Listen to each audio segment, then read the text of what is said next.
Welcome to Wellness Blooms by naturaldesign.com, where we deep dive into a product or process related to your wellness and how flowers can make it happen in your everyday life.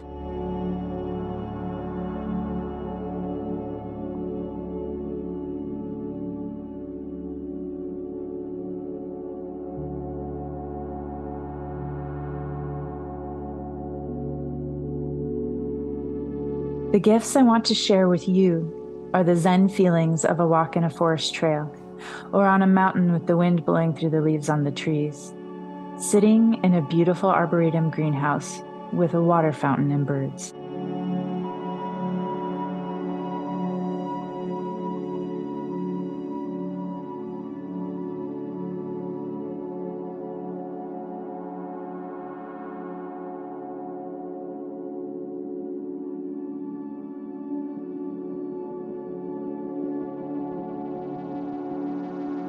My name is HollyBerry, and I'm the creative director at naturaldesign.com. I'll be your sagely guide, taking you all the way from the flower, through the process, and then to the party.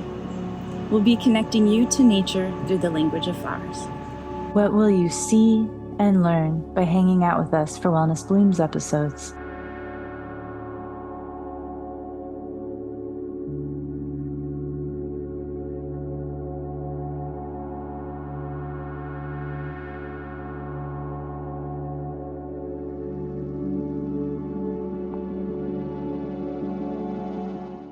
Think floral fusion for spa and wellness related topics. This episode will teach you how to make your own anti-anxiety tea, and then we'll throw you a tea party decorated with flowers. To get started, we'll learn about the flowers and plants that go into your tea recipe. Let's go meet some of the experts from Bastyr University.